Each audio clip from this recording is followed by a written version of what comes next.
So the video you're about to watch will look markedly different from videos we make today, and that's because it was recorded several months ago and we just never uploaded it. And the reason we never uploaded it is because it was sponsored, and our sponsor asked us to refrain from posting it until they got all their ducks in a row.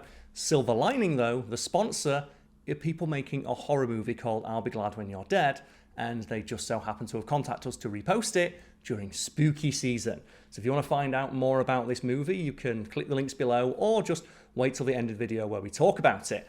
And I'd like to say thank you to the makers of I'll Be Glad When You're Dead. I hope it all works out quite well for you. I'm happy that you reached back out to us, and thank you for paying in advance. So if you like the way videos look now, you can thank the makers of I'll Be Glad When You're Dead because they happily paid us in advance even though we never posted the video, which I greatly appreciate and allowed us to buy the new camera equipment and lighting you see up and around me. So cheers to them for that, and yeah, thanks for sponsoring, thanks to our audience for being patient, and for understanding that just sometimes videos look a little different. Enjoy it and have a great spooky season. You guys not drinking today? Oh, I've just had a tea. Maybe if you offered us something. I'll take a beer. Some beer in the fridge, you're going to get one. What should I open this beer with? I've also got a bunch of like alcohol. No, I've tried that and it got damaged. It got real damage. There's only one beer. Oh no, there's a Desperados in there. Do you want Desperados? Isn't that yours? Yeah. It's fine. What do you want? I've got some whiskey down here. You got some of that? I'll just put it in the pub now. Can I have the Asahi? Yeah, you can have the Asahi. I love Asahi. Asahi. You do your introduction while we pour drinks. Okay, no problem. Nosferatu, the seminal work of vampire fiction. Okay. Nosferatu, the seminal work of vampire fiction, basically helped create the vampire genre. No, the horror genre. Okay. Nosferatu, the seminal work of vampire fiction that basically helped invent the horror genre, is considered one of the most important films ever made. Weird then that it was almost deleted from existence by, of all people, the widow of the guy who basically invented vampires, Bram Stoker.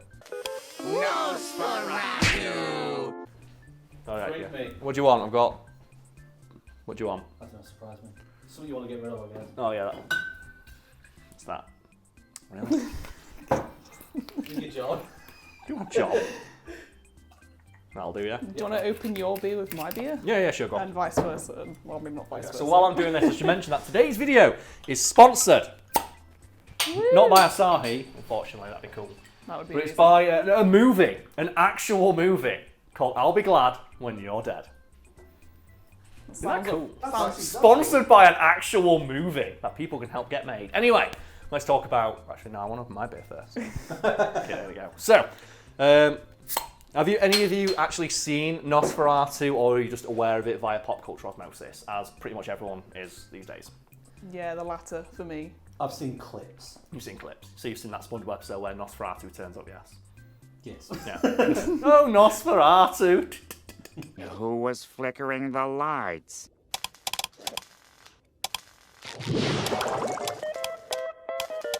Nosferatu! Now, I've seen the original clips of it, like descending stairs and stuff with the Yeah. horrible makeup. Or like the shadow, and like, you know the basic plot, right?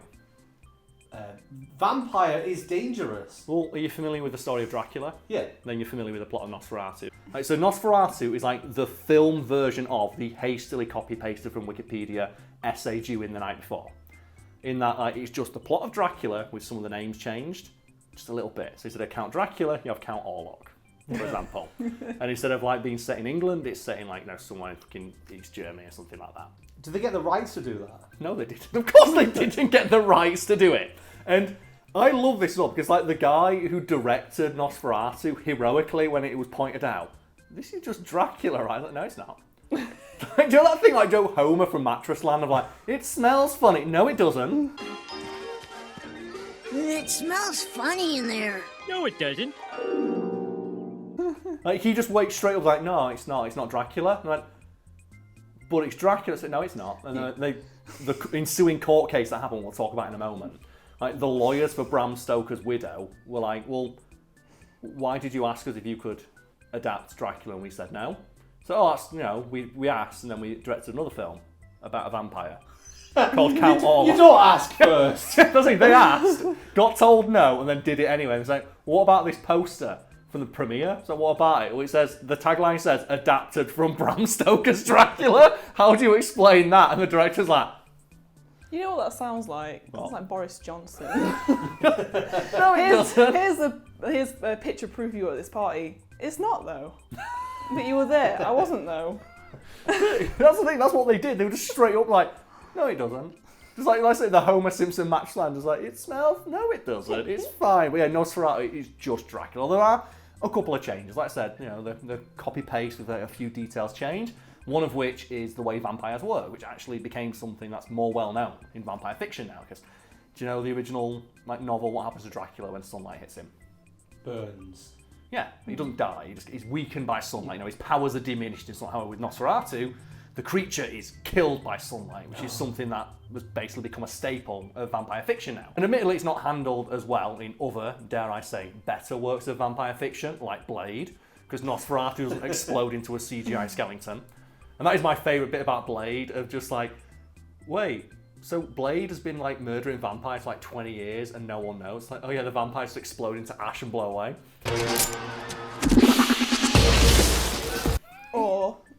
Or you have Twilight, where they just sparkle in the sun. Which if you think about it, is actually closer to Bram Stoker's work, because sunlight never killed like Count Dracula, it just weakened him. And being sparkly does weaken Edward, because it means he's more likely to get found out and beaten to death. And I don't really mind Twilight that much. There's a couple of cool scenes in it, like what they play baseball during thunderstorms, because they're so strong. When they hit the ball, it sounds like a thunder crack. And then it plays Muse in the background. Of course.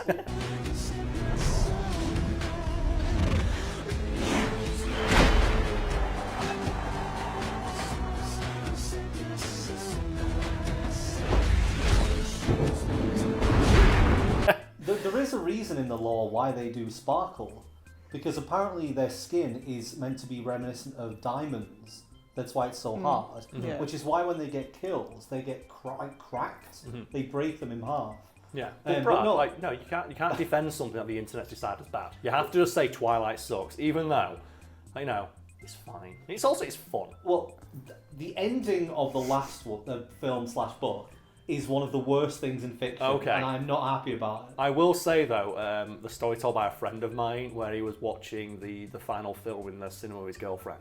And it's the bit, and all the girls at home, they know what bit I'm talking about. It's the bit where like, they fight and the head gets cut off. And then it turns out it's a memory. And like, I remember a friend told me his girlfriend at the time turned to him and went, this isn't in the book. Why are they doing this? He just turned out, this is for the men. This is for the boyfriends who are here who don't want to watch this. They want to see a fucking werewolf vampire fight scene. I guess it's the film I take issue with then. Like, just because you wanted to have a big fight scene doesn't mean you can then be like, it was all a vision. It's still pretty Fuck good. off. It was still pretty Go good. fuck yourself. You know, and in regards to vampire fiction, I quite like the Vampire's Assistant series, if you ever read that. I read that as a kid and they have like some interesting takes on vampire lore in that, for example. It's closer to Bram Stoker's original vision. The vampires in that aren't killed by sunlight, they're just very, very sensitive to it.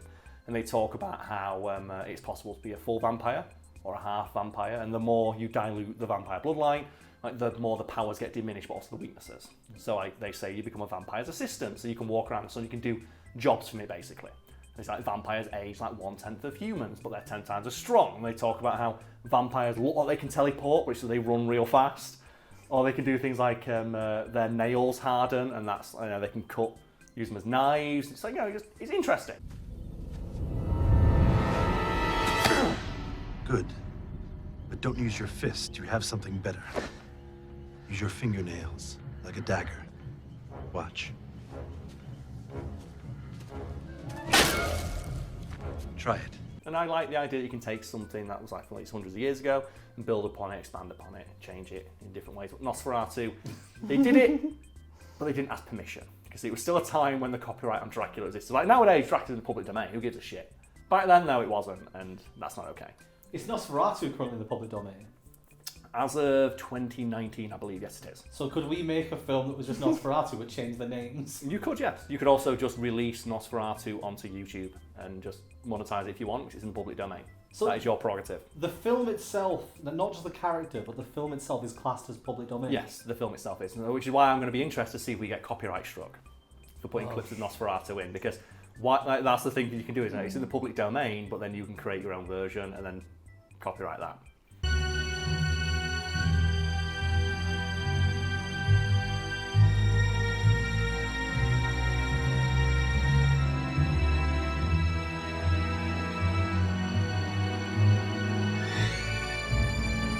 We have to make our own versions and put those clips in. Act it out. Just recreate Rewind it. But no, like, let's say, like, you know, Nosferatu is just Dracula with a few changes, like the sunlight killing vampires, which is now, if you ask people, oh, like, what does sunlight do to vampires? They'll say it kills them, and that's not true to the original lore. So you mentioned something about Bram Stoker's widow. Yeah, so like Bram Stoker had passed away, and his widow was not really doing well financially, you know, because it was a time period where women couldn't really, you know, get a job and earn money, so she was basically entirely reliant on her husband's legacy, and was none too pleased that just some dickhead in Germany had taken her husband's most famous work, adapted it without paying her, and then, like, you know, was trying to sell it abroad. Like, you know, she just got sent stuff in the mail of like, hey, look, have you seen this poster adapted from your husband's work? Did you sign off on this? And he's like, no, I didn't. And then she got a lawyer to look into it. It's like, they did ask you, you said no, and then they did it anyway. So I was like, you know, like the metaphorical nail in that Dracula coffin.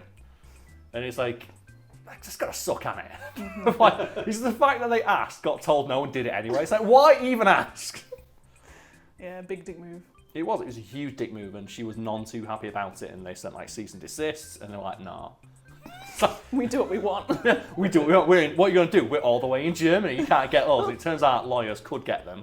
And they took the distributor, I think it's Prana Film, to court and dragged it out for so long that the company went bust. Jesus, Which how meant there was- long's that then? A couple of years, but it meant that there was no money for Stoker's widow. I'd love it if after this there was like Nosferatu 2, the court case. And they just redid the entire court case as a film. Well, that's what happened. It's like people weren't happy about it. Like, distributors weren't happy, artists weren't happy. It's like, well, it's kind of worse than like censorship in a way of like you just want to delete this film. And it's a weird legal grey area of like, you know, as content creators ourselves, like, I understand the concept of copyright. It annoys me, but I understand why it exists, and I understand why there has to be a lot of grey area there because it protects people like us. And like, you know, some people are going to be very heavy-handed, some people are not, but you need that grey area there because art is subjective. And it just, Bram Stoker's widow, Florence, I should go and give her a name if anyone's curious, like, she's just one of those people of, this is mine, fuck you. Which, you know, that was her prerogative. Yeah. And she was not happy. Like, they sued the shit out of this company and went, oh no, we got no money. What are you going to do? I was like, well, what you got? I empathise with her though, because they asked and they were told no. That's the thing, Then yeah. they did it. Nosferatu is kind of plagiarized. They took the story of Dracula from Bram Stoker's novel that was published in 1897 and made a film that's very closely based on that novel with some slight changes. You are using the image of my dead husband to sell like this derivative of his work. Fuck you, pay me what I'm owed. And like, you know, when Prana Films went out of business, it's like, well, what you got? I was like, well, we own this film, what's it, Nosferatu? So by this weird stroke of luck, Bram Stoker's widow ended up owning Nosferatu. That's the only thing they had of any value to give to her. And just out of sheer, just petty annoyance, she went, well, I own it, delete it. I want all the masters gone. Done. Again, you know, I don't like that idea, but you know, it's her prerogative as the person who owns the the work at that time. It's her prerogative to just delete it from existence, and that's what she did. And she ordered that every copy in existence be burned, destroyed, or returned to Prana Film, which she now owned, and then destroyed. But we've seen it. Yes, because So, how did it survive? well, because cinemas were like, no. But they carried on. But they did that Nosferatu legacy of like, nah. She was told no again. Yeah, so they said no, and a few copies like survived, like some because they were hidden deliberately, some because, you know, people forgot. And they didn't know they had a copy, they didn't know it was illegal to have it, and a few years later, just apparently people just stopped giving a shit. By which I mean, like, you know, Florence died. At which point, it was owned by the Stoker estate, and they could sue you, but at that point, no one gave a shit. And Nosferatu survived, you know, and became this cult classic, and now it's now this icon of film. Like, you know, it's because it's like one of the seminal works of horror. Like, Yes, in like in various types of vampire fiction, like the Nosferatu type vampire Yes. is like a subspecies and it's always like hideous and has to live in the shadows because. Well, yeah, that's where you have the film, What We Do in the Shadows. They have all the different kinds of vampire, like the modern vampire, the Nosferatu style vampire, like the Hammer films, like Christopher Lee style vampire.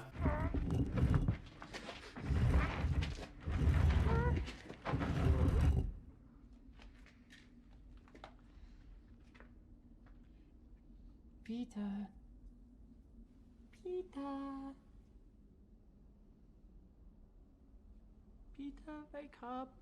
And that's one of the beautiful things about art, isn't it? That you can take an idea and you can innovate upon it and just create something new. Do you have a favourite iteration of Dracula or vampires? I really, because I read the Vampire's Assistance books as a kid, and I really do like that version of vampires. They're just strong.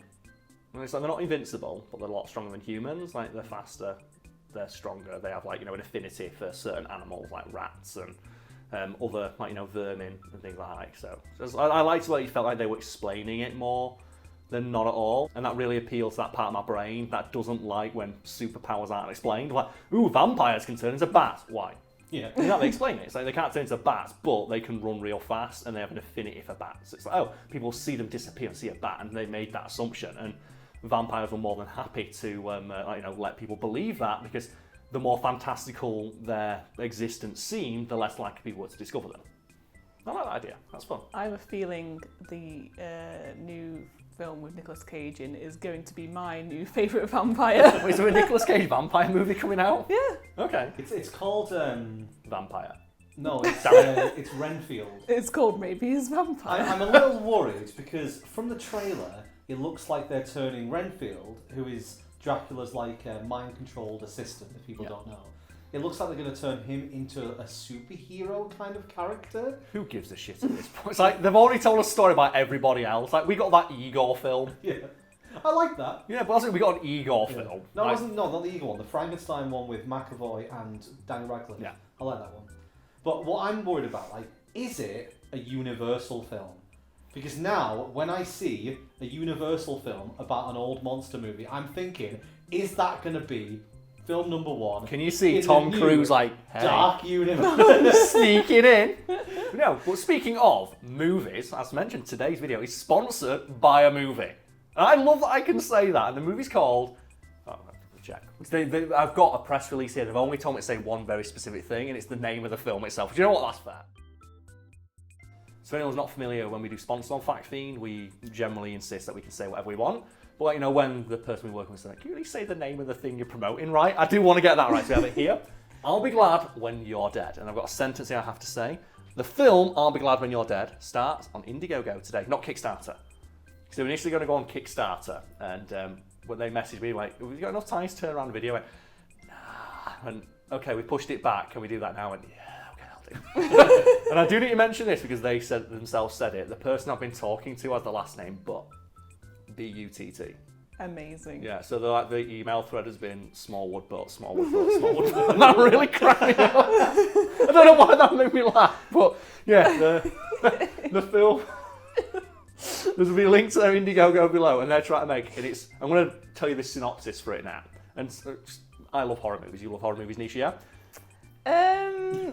You like the idea of horror movies? I like the idea of horror films. I like horror games more. Mm-hmm. But yeah, I'm up for hearing about this new horror film. Yeah, and I think horror as a genre is one of the most experimental. I think horror as a genre is there's so much freedom within it to just do anything. Because anything could be horror. But also it's very easy to make it cringy and not scary at all. So it's you have to be good at making horror. I'm hoping these guys are good because I was speaking to Mr. Butt.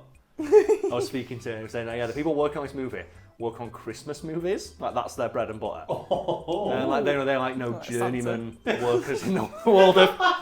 What, sorry? You went, ho, ho, ho, ho. I was like, all right, Santa. Well, and I look at the IMDb page of some of the people working on this project, and they have cut their teeth making Hallmark movies and stuff, and they said they got so sick of doing that they just want to make a movie where everyone dies. And are these those Christmas movies where they all have the same plot of where driven businesswoman I don't want to say small that. Town. I don't want to make fun of them. The law may be her calling. You're going to make a great lawyer. But it's ice sculpting that truly melts her heart. When you find something that you really love, to hang on to it. I like the idea of a bunch of people who are working, like, journeyman people in the industry, like, let's just make a horror movie. And I feel like if you did work on a bunch of Christmas movies, after a while you'd be like, I really wonder what it'd be like if everybody died. But I feel like that would... Sick of making, like, Christmas cheery movies. I've had enough of this Christmas cheer. So the synopsis is, it's a bunch of kids throw a party in an underground bunker called the Dyfon Bunker, which is a real thing in Canada, and they've got permission to film there. It's like a museum, like in the day, but like they've got permission to film there, and it's like just, we gotta throw a party in the Dyfon Bunker, let's go, but then shit gets real.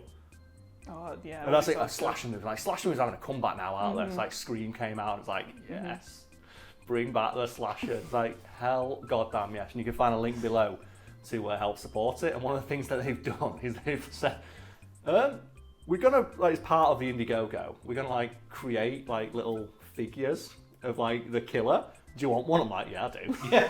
So they're gonna send me, and also I'm gonna get a cameo in the film as one of the screams. I said, like, well, come on, Carl needs to wet his beak a little. Let me be in the film. They're like, you're not gonna be an executive producer. I'm like, oh, okay. So that's what I asked for first. So, how about I just do an ADR line? Like, I'll record myself screaming, and you just edit that in somewhere, like doing like, a murder scene. Like, okay, we can do that. And I think that's one of the things they're offering as well on the Indiegogo. You can be like, just submit a scream and be in the movie. I'm imagining you doing that scream you always do when you're mimicking Goku, like, whoa! Well, that's the thing, like, what scream do I want to do? Because I can do, like, a real scream, or I can do, like, the scream. I don't know why, dude, but it was when I was playing, like, Tony Hawk's years ago, and I don't know which character it was, but they screamed, and it's clearly they brought all the real people in and just said, just scream as if you heard. It's like one of the guys taking the piss. And just every now and again, when you're playing Tony Hawk, one of the guys just go, ah! It's like you just fell over like 1 foot. Or like when you're playing Halo 3. And for some reason, they messed up the voice lines for elites, where every now and again, the female elites would play the human sound effects. So you'd kill a female elite and you just go, ah! And it's like, so maybe I'll do that. Maybe I'll try and like Daniel Stern it. I'll do the full-on like Home Alone scream. But yeah, just go support a movie. And apparently as well, like, if it gets enough funding, I get a percentage of the profits. And I'm not sure if that's going to happen, but that's the deal they struck with me. If that does happen, can we make our own film with those profits? We use them to know. We'll make our own slasher. We'll make a film of their film. Yeah, we'll. So you know what? We can commit to that. If we somehow end up getting a share of the profit, but whatever it is, we'll use that to make like a knockoff version of their film. So what was the title again? I'll Be Glad When You're Dead. I'll Be Glad When You're Dead. So we need something that sounds a bit this like kind of that. looks like, we call this the fact being bunker, so it's set in a bunker, yeah. And you want a title that's similar, but just change one word. We can think when of you're something. unalive. No, but I just thought it was really interesting because, like, I get sponsor offers all the time, like, oh, I don't want to work with fucking Surfshark, and then just goes like, hey, I'm called Mr. Butt, I'm making a horror movie. That's my kind of shit right there. That's the kind of stuff that I want to work with. Hey, I'm Mr. Butt, I'm making a horror movie. Sounds like a Simpsons line, doesn't it? Yeah. That's the thing as well, like, because you're saying like the guy who directed his last name Parker, it's like Butt Parker. Parker Butt. Parker, yeah, I don't like making the giggle so much, but like the amount of business that I do that is based entirely on does it make me laugh, and that did make me laugh. What if it's not their real name and they knew it would get you? Well, I think they clarified in the initial email, but yes, it's my real name. I'm sure you understand, Mr. Smallwood. And went, you know what, this guy gets it. This guy fucking knows. Amazing. Check it out, the link's below. Perfect.